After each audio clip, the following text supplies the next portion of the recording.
우리가 저번 시간에는 가정의 달을 맞이해서 하나님 안에서 세워지는 가정에 대해서 말씀을 나누었습니다. 좋은 가정은 하나님을 경외하고 또 하나님 말씀과 뜻에 맞게 살 때 세울 수 있다는 것을 우리가 시편 128편 말씀을 통해서 보았습니다. 하나님을 경외하는 사람에게는 수고한 만큼의 결과가 주어지는 그러한 가정, 또 배우자를 통해서 마치 농부가 결실한 포도나무를 통해 갖게 되는 기쁨과 보람과 신실함과 감사가 있는 축복의 관계를 갖게 되는 과정, 또 자녀들을 통해서 어린 감람나무를 보는 농부와 같이 무궁무진한 가능성으로 소망과 비전을 가질 수 있어 기쁨과 감사가 넘치는 그러한 가정을 주신다는 것을 저번 시간에 함께 보았습니다. 그래서 좋은 가정을 세우는 비결은 돈이나 명예나 지식에 있지 않고 오직 하나님을 경외하고 말씀에 순종함에 있고, 그와 같이 세속적인 기준에서 좋은 가정이 아닌 우리가 하나님을 경외하는 가정을 만나는 것이 축복된 인생이라는 것을 함께 나누었습니다. 오늘은 4월 넷째 주에 우리가 나누었던 하나님 편에 서는 신앙이라는 설교에서 우리가 본문으로 보았던 다니엘 이야기를 이어서 나누기를 원합니다. 다니엘은 이스라엘 민족이 죄로 인해서 하나님의 심판과 벌을 받아서 멸망을 했을 때 바벨론의 포로로 잡혀간 사람들 중에 한 명이었습니다. 그는 귀족 또는 왕족 출신으로서 소년이라고 불릴 만큼 어린 나이에 잡혀갔으며 또 바벨론 왕 느부갓네살을 섬기기 위해서 착출되었던 사람입니다. 느부갓네살 왕을 섬기기 위해서는 바벨론의 학문과 글과 문화를 배워야 했고, 또 왕의 식탁에 올라가는 음식과 포도주를 받아서 먹어야 했습니다. 왕의 식탁에 올라가는 음식과 포도주는 당연히 최고급 품질이었지만 다니엘과 세 친구들은 그 음식 먹기를 거부합니다. 그 이유는 왕의 식탁에 올라가는 음식이 식재료로 쓰이기 전에 우상에게 바쳐지는 풍습이 있었고, 또 유대인들은 율법에 따라 먹지 말아야 하는 그런 고기들도 나왔기 때문입니다. 나라가 망하고 포로로 끌려온 마당에 그들이 타협을 하고 먹을 수도 있었지만 살아계신 하나님 편에 서기로 마음을 정한 다니엘은 그 일을 심각하게 여기고 죽기를 각오하면서 음식을 거부했습니다. 다니엘은 그렇게 하나님 편에 서게 되는 것입니다. 불이익을 당할 수도 있고 또 죽을 수도 있었으며 출세하고 싶은 마음도 가질 수 있었지만, 그럼에도 그 모든 것을 포기하고 하나님 편에 섰던 것은 어떤 유익함을 구해서가 아니라 하나님을 믿는 사람답게 그저 행동한 것입니다. 그러한 다니엘과 친구들은 하나님께서 지켜주셨습니다. 왕의 음식을 먹지 않고 채소만 먹었지만 다른 소녀들보다 얼굴이 더 좋아 보였다고 말을 합니다. 하나님께서 다니엘과 세 친구들에게 지혜와 총명함을 주셨고 교육을 받는 소년들 가운데 뛰어나게 하셨습니다. 또한 환상과 꿈을 깨달을 수 있는 지혜를 주십니다. 그들의 교육기간이 기한이 차고 나서 바벨론 왕이 그들과 대화하는 시간을 가졌었는데, 다니엘과 세 친구들과 같이 그렇게 지혜로운 자들이 없었다고 말을 합니다. 하나님께서 그들을 보호하실 뿐만 아니라 특별하게 사용하시기 위해서 뛰어남을 허락하신 것입니다. 그 뛰어남 중에 중요한 것은 방금 언급한 환상과 꿈을 깨달을 수 있는 그 지혜입니다. 우리가 세상에 보면 똑똑하고 또 두뇌가 타고난 사람들이 참 많이 있습니다. 집중력이 좋고 또 암기를 잘하고 응용을 해서 많은 결과물을 만들어낼 수 있는 사람들도 참 많습니다. 그러나 똑똑하고 지식이 많은 사람들이라도 스스로 가질 수 없는 것이 있습니다. 바로 하나님께서 주시는 지혜와 통찰입니다. 물론 이 세상의 모든 탁월한 능력 또한 하나님으로부터 받은 것입니다. 그러나 꼭 하나님을 믿고 인정하고 찬양하는 사람이 아닐지라도 그러한 육체의 능력을 가진 사람은 우리가 많이 볼 수 있죠. 하나님께로부터 받은 능력인 줄도 모르고 자기를 위해서 교만하게 사용하기도 하고, 심지어 하나님을 대적하는 일에 쓰기도 합니다. 그러나 그런 유전적인 요소나 또는 개인적인 노력과 훈련을 통해서 갖게 되는 그런 탁월함이 아닌 하나님께서 주시는 완전 다른 차원의 지혜와 통찰력이 있습니다. 그러한 것은 인간의 능력으로는 얻을 수 없으며 하나님께서 다니엘에게 그것을 허락하신 것입니다. 물론 다니엘과 친구들이 스스로를 높이거나 또는 신적인 존재인 척 하도록 그렇게 주신 것은 아닙니다. 그보다는 하나님을 믿지 않는 국가, 그 시대의 가장 중심에 있는 국가 바벨론에서 여호와의 이름과 능력이 나타나게 하시기 위해서 그러한 능력을 주신 것입니다. 그런 뜻과 계획을 이루시는데 목숨과 출세의 길을 다 내려놓고 하나님을 경외하고 의지하는 다니엘에게 맡기신 것입니다. 하나님께서 다니엘과 친구들에게 유전이나 세상 방법으로 얻지 못하는 그 지혜를 주셨기 때문에 왕이 그들과 대화를 할 때 그 총명함이 온 나라 마법사와 숙객들보다 10배나 나은 줄을 알았다고 다니엘서 1장 20절은 전하고 있습니다. 오늘 본문은 하나님께서 주신 이러한 지혜를 통해서 하나님의 살아계심을 드러나는 그러한 사건을 보여주고 있습니다. 느부갓네살 왕이 다스린 지 2년이 되는 해 다니엘이 포로로 끌려와 훈련받은 지 3년이 지난 시기로 보는 이 해에 왕은 특이한 꿈을 꾸었고 그 꿈으로 인해서 그 마음이 번민이 생겨 잠을 잘 수가 없게 되었습니다. 사람이라면 누구나 자는 동안에 꿈을 꿉니다. 우리가 잘 땐 3단계에 걸쳐서 수면을 갖게 됩니다. 얕은 수면, 깊은 수면, 그리고 렘 수면이 있습니다. 우리가 꿈은 렘 수면이라고 불리는 이 단계에서 꾸게 되는데 이 단계의 잠에서 꾸는 꿈은 감정이나 기억 또는 배운 것을 처리하는 과정으로 보고 있습니다. 그래서 평소에 생각했던 일들이나 느꼈던 감정이나 배우고 있는 내용이 꿈에서 나오는 것을 볼 수가 있습니다. 또한 렘 수면 도중에 잠에서 깨게 되면 꿈을 꾸다가 깬 상태가 되기 때문에 그 꿈이 바로 기억이 나는 것입니다. 만약 렘 수면 중에 깨지 않는다면 일부러 기억하려고 노력하지 않는 이상 꿈을 꾸었다고 느끼지 못하지만 중간에 깨면 직전의 꿈을 생생하게 기억하게 되는 것입니다. 렘 수면 중간에 깨는 것은 좋은 잠으로 보고 있지 않습니다. 그래서 우리가 수면을 할 때는 3단계의 사이클이 다 끝나는 주기를 계산해서 6시간 또는 8시간과 같이 짝수의 시간을 정해놓고 자야 좋다고 말들을 합니다. 물론 여기까지는 뇌 과학자들이 관찰과 연구로 내린 결론에 의한 것입니다.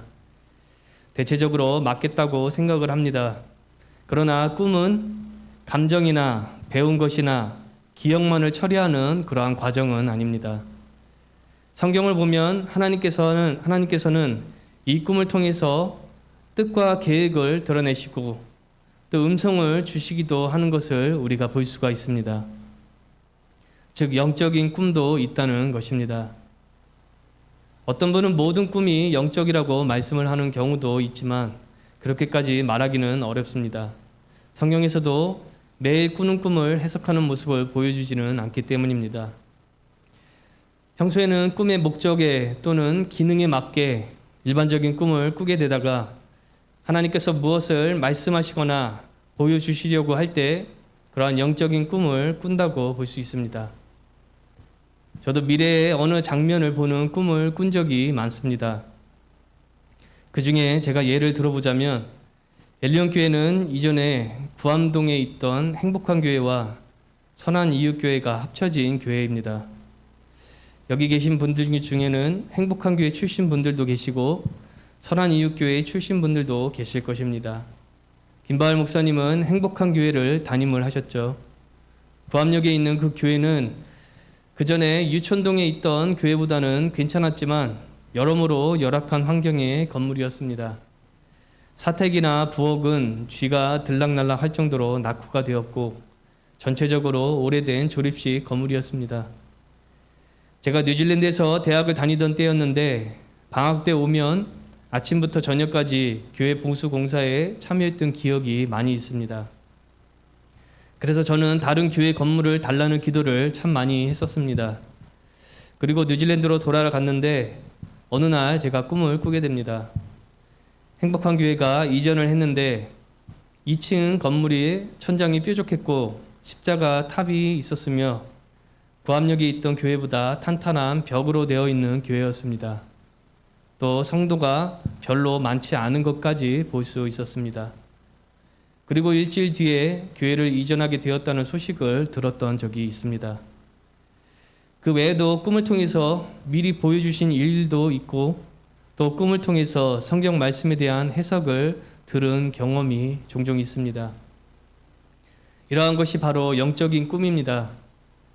육체의 기능 중 하나로 꾸는 꿈이 아닌 하나님께서 그 시간을 통해서 보여주시고 말씀하시는 그러한 꿈입니다. 오늘 본문에서 느부갓네살은 그런 영적인 꿈을 꾸었습니다. 일반적인 꿈이었다면 그 꿈 때문에 번민하며 잠을 이루지 못할 일은 없었을 것입니다. 그는 그 꿈을 분명 어떤 의미를 가지고 있을 것이라고 확신을 했고 그냥 지나칠 수 없는 꿈이라는 것을 알았던 것입니다. 그래서 왕은 그 당시에 가장 지식인들로 여겨진 마술사들 또 별을 보고 점을 치는 점쟁이들을 모두 불러 놓았습니다. 우리가 요즘 시대의 마술이나 점 보는 행위는 지식과는 무관하게 보지만 그 당시에는 이러한 사람들이 다방면으로 지식이 풍부한 사람들이었습니다. 무엇보다 꿈에 대한 해석은 신비로운 영역이었기 때문에 이러한 사람들에게 묻는 것이 맞았습니다. 느부갓네살 왕은 그들을 불러놓고 꿈에 대해서 해석을 하라고 명령을 합니다. 그런데 독특하게도 왕은 그들에게 꿈에 대해서는 말을 해주지도 않고 그 꿈을 해석을 하라는 것입니다. 마술사들과 점쟁이들은 꿈을 얼마든지 해석해 줄 테니 말만 해달라고 했지만 느부갓네살 왕은 그들이 꿈의 뜻을 잘 모르면서도 아무 말이나 만들어서 아는 척할 것을 잘 알았기 때문에 무슨 꿈을 꾸었는지 말하지 않았습니다. 그리고 그들에게 무슨 꿈을 꾸었는지 그리고 그 꿈에 대한 해석도 직접 하라고 말을 합니다. 그렇게 해야 해몽을 믿을 수 있다는 것입니다. 마술사들은 당황을 하면서 이 세상에 그 어떤 권력을 가진 왕도 그러한 일을 요구한 적이 없었으며 왕이 요구하는 것은 바로 신들이나 할 수 있는 일이라고 말을 합니다. 그 말을 들은 느부갓네살 왕은 몹시 화가 났고 바벨론에서 지휘자라고 불리는 사람들은 전부 죽이라고 명령을 합니다. 그 중에는 다니엘과 그의 친구들도 포함되어 있었습니다. 근위대장 아리옥은 왕의 명령을 받고 모든 지혜자들을 죽이기 위해서 급하게 나아갔습니다. 이러한 모습을 본 다니엘이 근위대장에게 명철하고 슬기로운 말로 그 상황에 대해서 물어봤고 사정을 듣게 된 다니엘은 시간을 주면은 왕에게 꿈을 해석해 드린다고 약속을 한 후에 집으로 돌아오게 됩니다. 그러고서는 친구들과 함께 그 꿈과 뜻을 알게 해달라고 간절히 기도했습니다. 앞서 말한 대로 영적인 꿈도 하나님께로부터 오는 것이고 그런 꿈과 환상을 깨달을 수 있는 능력도 하나님께로부터 오는 것이며 또 느부갓네살 왕이 영적인 꿈을 꾸고 다니엘이 그 시기에 바벨론에 있으면서 꿈과 환상을 깨달을 수 있는 지혜가 있었던 것을 본다면 이 모든 일이 하나님께서 계획하신 일이라는 것을 우리가 알 수가 있습니다. 어쩌다가 우연하게 꿈을 꾸고 또 마침 다니엘이 꿈을 깨닫는 지혜가 있었던 일이 아닌 것입니다. 비록 이스라엘 민족은 그들의 죄로 인해서 바벨론에 의해 멸망을 했지만 사람들이 이스라엘의 하나님이라고 알고 있는 여호와께서는 여전히 살아계시고 역사하시는 유일하신 하나님 되심을 바벨론과 그 강대국 영향 아래에 있는 모든 민족들에게 알도록 하시는 뜻을 이루신 것입니다. 무엇보다 자신의 나라가 이방신을 섬기는 바벨론에 의해서 멸망을 해서 좌절감에 빠져 있을 이스라엘 민족에게 하나님께서 살아계시고 여전히 일하심을 보여주셨습니다. 이스라엘 민족이 멸망한 이유는 여호와 하나님께서 부재하시기 때문이 아니었습니다. 신실하시고 공의로우신 하나님께서 경고하신 대로 그들의 죄에 대한 벌을 내리셨기 때문에 바벨론에 멸망을 하게 되었지만 정하신 기한이 차고 나면 다시 예루살렘으로 돌아오게 될 것을 약속을 하셨습니다. 느부갓네살이 꿈을 꾸고 다니엘이 해석하는 일을 통해서 이방인들도 하나님을 알게 되었고 또 이스라엘 민족 또한 좌절 가운데서도 하나님의 살아계심을 볼 수 있게 하신 것입니다. 간절히 기도한 다니엘에게 하나님께서 왕이 꾸었던 꿈을 보여주셨습니다. 그 놀라운 일을 겪게 된 다니엘은 모든 것을 주관하시고 지혜와 능력의 원천이 되시는 하나님을 찬양했습니다. 그리고 왕 앞에 서게 됩니다. 왕은 다니엘에게 정말로 꿈을 알고 해석도 할 수 있는지를 묻습니다. 다니엘은 그 시간 그 자리를 예비하시고 인도하신 여호와 하나님을 높이며 대답했습니다. 왕이 요구한 꿈의 해석은 세상의 지혜자나 또는 점쟁이가 볼 수 있는 일이 아니고 오직 하늘에 계신 하나님만 보실 수 있으며 하나님께서 그 꿈을 통해서 왕에게 앞으로 미래에 일어날 일들을 보여주신 것이라고 말했습니다. 그런 후에 다니엘은 왕의 아무에게도 밝히지 않은 꿈을 정확하게 말을 합니다. 꿈속에서 보았던 이미지와 그 이미지에서 느껴지는 감정까지 정확하게 말을 했고 그에 대한 해석까지 완벽하게 해냈습니다. 그 꿈에 대한 해석은 바벨론과 느부갓네살 왕에게 주어진 권력이 여호와 하나님께로부터 온 것이고 또 바벨론을 포함해서 앞으로 쇠퇴하고 부흥할 제국, 즉 페르시아, 헬라, 로마에 대한 예언과 그 후에 모든 나라를 쳐서 멸망시키고 영원히 서게 될 나라, 바로 하나님의 나라가 세워질 것을 예언하는 꿈이었습니다. 자신이 말해주지도 않은 꿈을 정확하게 말하고 그에 대한 해석까지 한 다니엘에게 느부갓네살 왕은 엎드려 절을 하고 예물과 향품 같은 선물을 주었습니다. 또한 왕은 하나님을 인정하고 높였습니다. 그가 말하기를 너희 하나님은 참으로 모든 신들의 신이요 모든 왕의 주제시로라. 그와 더불어 왕은 다니엘을 세워 바벨론 온 지방을 다스리게 하고 또 모든 지혜자의 어른을 삼았으며 다니엘이 요구한 대로 그의 세 친구들도 세워서 지방을 다스리게 하였습니다. 그렇게 다니엘이 왕의 꿈을 해석함으로써 바벨론의 모든 지식인들이 죽음의 위기를 극적으로 모면하게 됩니다. 이 이야기는 우리에게 많은 것을 보게 합니다. 먼저 이 세상의 모든 민족과 역사는 하나님의 주관 아래에 있다는 것입니다. 심지어 세상에서 일어나는 악한 일마저도 하나님의 주관 아래에 있으며 그분의 허락하심 안에서 일어날 수밖에 없습니다. 물론 하나님께서 죄를 인도하시거나 직접 행하시는 것은 아닙니다. 죄는 사람이 짓는 것이고 전적으로 사람의 책임입니다. 그러나 그런 일마저도 하나님의 주관 밖에서 일어날 수는 없습니다. 모든 일은 하나님의 통치 아래에서 일어납니다. 그렇다고 악한 일을 눈 감아 주시는 것은 아닙니다. 그때그때 악을 심판하시기도 하고 또 마지막 때에 역사 속 모든 악한 일들을 심판하실 것입니다. 이렇게 모든 역사가 하나님의 주관 아래에 있다는 것은 아무리 어렵고 힘든 시기가 온다고 할지라도 그것 또한 하나님의 허락하에 일어나는 일이며 그 시간에 믿음의 성도들을 통해서 하시고자 하는 일을 이루시고 그분을 나타내셔서 많은 사람들이 하나님을 알도록 하신다는 것을 우리가 알 수 있습니다. 그렇기 때문에 우리는 다니엘과 같이 위기의 시간에 하나님의 역사하심을 드러내는 통로로 쓰임받기를 사모해야 할 것입니다.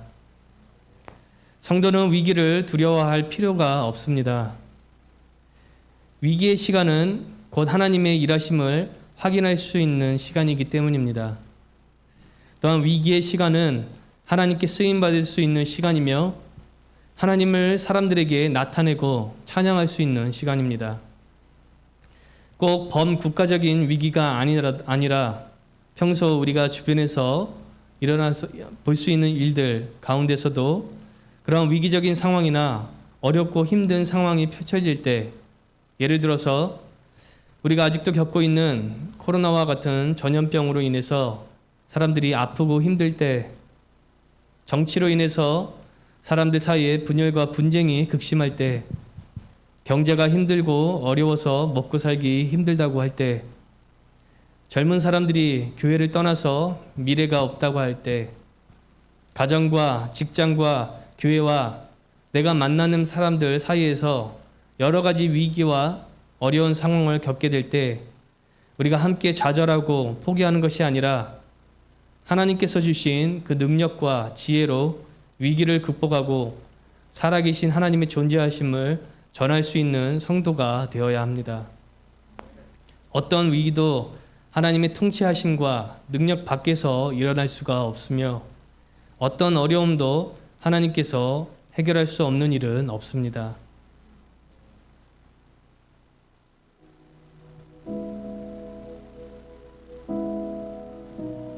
그렇다면 우리는 어떻게 위기 가운데 쓰임받는 성도의 삶을 살 수 있을까요? 본문에서 다니엘은 위기를 만났을 때 먼저 두려워하거나 또 의심하지 않고 하나님께서 함께 하실 것을 믿었습니다. 그렇기 때문에 신속하게 왕의 명령을 실행하려 했던 근위 대장을 말릴 수가 있었습니다. 만약 다니엘이 하나님을 의심했거나 믿음이 없었다면 근위 대장을 말릴 수도 없었을 것이며 소식을 듣고 두려워하거나 그러한 위기를 겪게 된 자신의 처지를 놓고 하나님을 원망했을 것입니다. 우리도 마찬가지입니다. 하나님께서 모든 일을 주관하신다는 것을 잊어버리고 위기 앞에서 두려워하고 하나님을 원망한다면 하나님 앞에 쓰임받을 수가 없습니다. 성도는 다니엘과 같이 하나님에 대한 믿음과 신뢰함으로 위기를 바라보아야 합니다. 그래야 성도로서 쓰임받게 됩니다. 또한 다니엘은 그러한 위기 가운데서도 하나님께서 함께 하실 것을 굳게 믿었고 집으로 가서 친구들을 부릅니다. 그리고 그 일을 놓고 하나님께 기도하기를 요청합니다. 위기 속에서 하나님께 쓰임받는 성도는 바로 기도하는 성도입니다.